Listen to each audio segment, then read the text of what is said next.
So as we know, Arsenal did lose 1-0 to Liverpool at Anfield. Very frustrating result, very disappointing performance as well.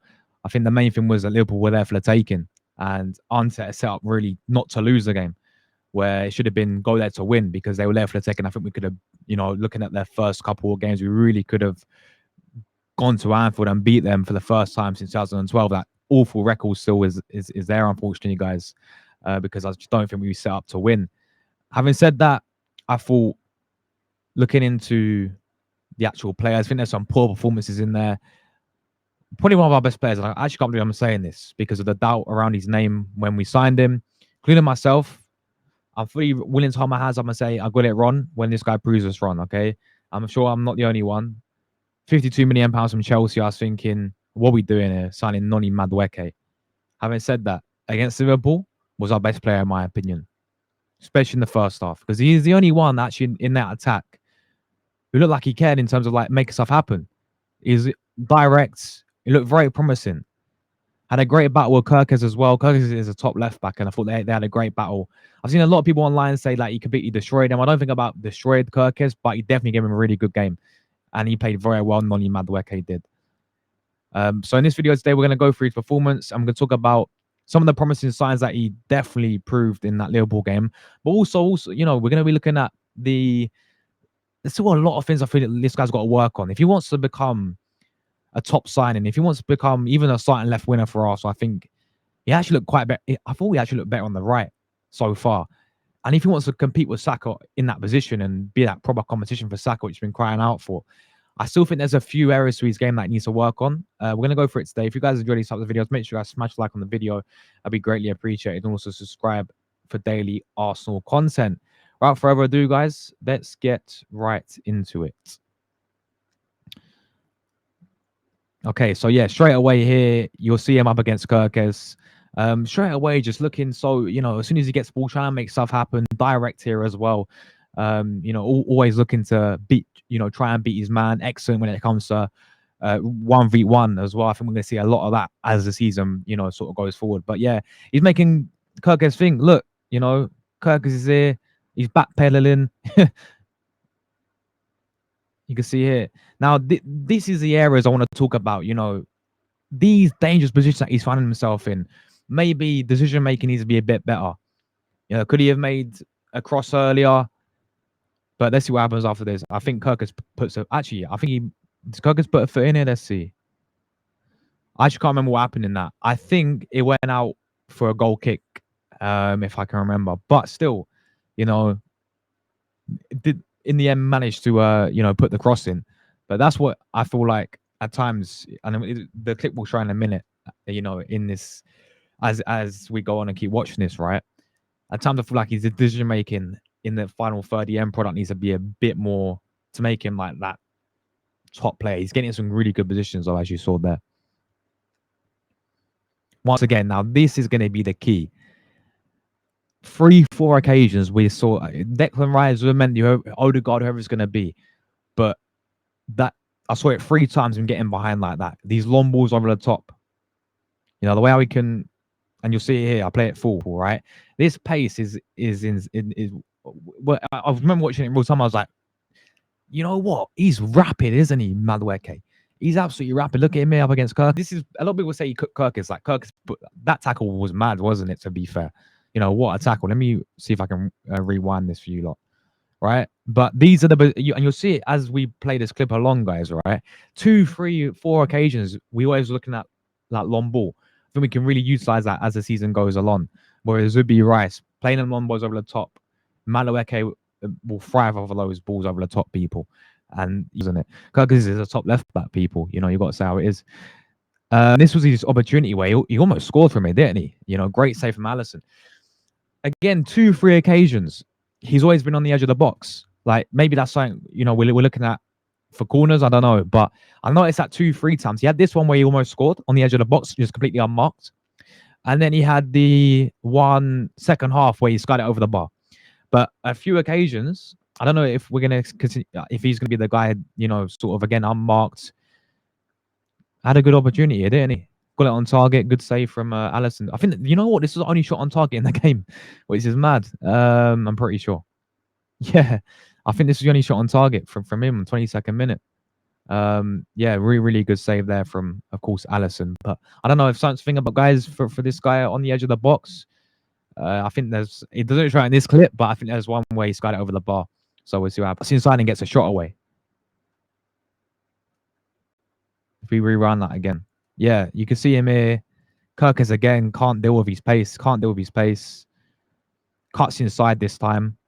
Look at that. Gets a shot away. Again, I think it's actually a really good block from Kirkers, which took a deflection out for a corner there. Did Kirkers block it?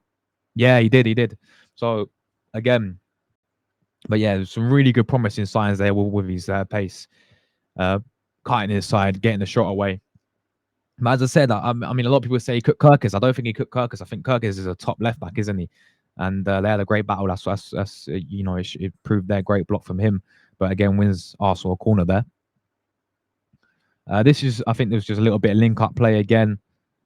You can see him, you know, the space that he's got out on this wide, you know, touchline. Sort of winner, isn't he? And this is where you always want this guy in these types of spaces because, yeah, when he's one-on-one with his pace, and yeah, he can definitely cause some problems. See him here again. Cuts it back to Timber. Timber slips over on his. Here is where the decision making, I think, needs to be a bit better. Could he have made? Again, to be fair, he still managed to get a corner from that. But I mean, if you in these positions here, right, you can see here, could he have maybe cut inside and gone for a shot himself? Again, there's not that many people. I mean, Gyökeres is there, Martinelli's there. I mean, there's not many of our players really assisting him. You know, like maybe we should have players coming in like Timber, Odegaard, players like that making that run so he can cut it back to them potentially. But yeah, maybe he took too long here. But as I said, there's not that. To be fair, where's the support to really help him? Martinelli could he have got across to Martinelli maybe, but you got 1, 2, you got 4, 5, 6 players on him.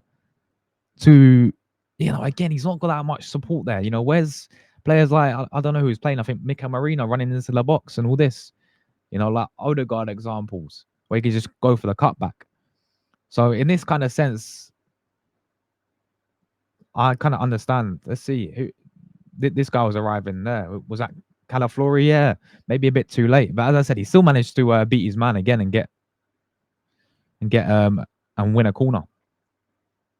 This year, I thought he was going to score here, guys. This moment here, right? Again, makes that run in behind, and then I think he gets a bit unlucky. It's good goalkeeping from Allison, but yeah, again, this is what we're going to see quite often now. And you just compare the difference between Martinelli and Madueke on this side. It's crazy. It's crazy. The difference is mental, isn't it? And Madueke is meant to be playing on as a left winger, but he's looking this good on the right. One. Then you saw this 4, 5, 6, 7 times, one-on-one with Kirkes. Cut back. Timber should have shot earlier, I think. Timber should have gone for a shot earlier, but yeah, in that example, that's why he had the support. You know, if you go back to the other clip that I showed a minute ago, Timber's got to be there. You know, exactly. I thought he made the right decision here, to be fair. Timber maybe should have shot it first time. Dodgy pass, I thought that was. Tries a little flick over the top. Once again, uses that pace. Now, that was a really good cross, but it's phenomenal defending from Joe Gomez. Really good defending from Joe Gomez, wasn't it? We see it here again. That's his little flick up on top. But yeah, you can see here, makes that run in behind, and he's doing this every single occasion, which could be really good to his game, making those runs in behind. Very direct, you know. When he gets in the position 1-1, that was a good ball across, to be fair. Really good cross. Gyökeres, if he gets there, it's a goal, isn't it, effectively? But it's good defending from Joe Gomez. And you know, that was that, really, people. That was, I think, quite a tidy performance from Noni. I think he was our best player. I really do. No, I've seen a lot of people online saying he was, you know, he absolutely destroyed Kirkes and all that. Like, I think, as I said, as the clip showed, you know, proved there, is a really good battle. But he definitely had a good game. And he showed some really good signs, you know, one-on-one, that pacing behind those. We got to look into that a lot more often with this guy. Those long balls over the top as well. he can thrive off of that. Um, but again, maybe one thing to work on is, again, I know you don't really get that support, which proved in that Anfield game, but maybe enough end product in the final third at times. If he works on that and his decision making in the final third to make that one step, to make that decision earlier, maybe take a lesser touch, I think we can have a really good player on the hands, people. So some really good signs. I know it's only one game. As I said, prove me wrong, Noni Madueke. I hold my hands up completely and say I got it wrong. All right, in terms of, you've actually came in and taken us out next level. I think he's shown some good signs, but time will tell. He needs to do it consistently, and fair play. You know, we can't have like a Willian situation. I remember when Willian, had a great game against Fulham a few years ago, and against Leicester, and he was awful after that. We need to have Madueke, consistently now, week in, week out. And I think he can really challenge Saka for that position and also make his mark as a left winger. But yeah, I'd love to hear you guys what you thought about Noni Madueke's performance. If you do enjoy these types of videos, I do enjoy making these as well. Make sure you guys smash like on the video and also subscribe if you are new on the road to 16K. Take care, everyone. I'll catch you guys in